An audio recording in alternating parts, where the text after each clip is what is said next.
In today's video, I'm going to teach you practice auto layout with me, how to use auto layout, Figma 2026.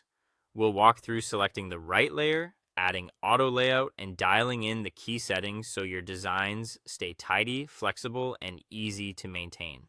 Start inside your Figma file and pick the element you want to structure.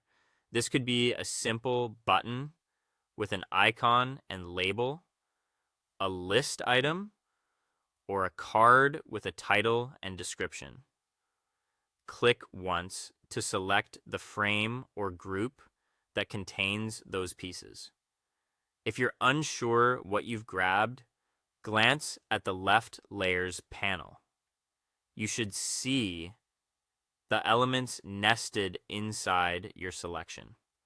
This step matters because auto layout acts on the selected container and then manages the layers inside it. A quick tip here: name your layers clearly before you start, so it's easier to reorder them later. Now add auto layout. With the container still selected, use the Add Auto Layout button in the right panel, or press Shift-A. Instantly, your selection becomes an auto layout frame. From here, choose the direction that matches your content: horizontal for rows like navigation or buttons, vertical for stacks like forms or lists. Adjust the gap between items to control spacing, then set padding to create comfortable breathing room inside the container.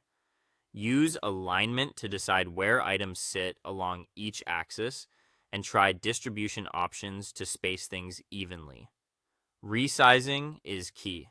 For each child layer, set it to hug contents for elements that should size to their text, fixed width or height when you need a constant dimension, or fill container when the item should stretch to use remaining space. Mon and max constraints help keep components readable on wider or narrower layouts.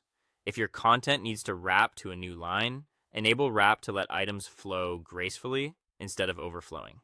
A few pro tips as you refine: drag layers up or down in the layers panel to reorder them quickly.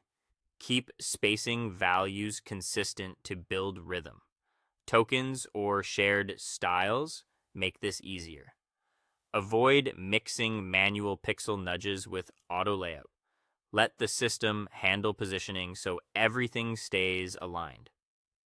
When a component feels too rigid, check for a fixed dimension that should be set to hug or fill instead. And that's it. You selected the right element, added auto layout, and tuned direction, spacing, padding, alignment, and resizing to make a clean, resilient component. Congratulations, your design is now smarter, faster to edit, and ready to scale.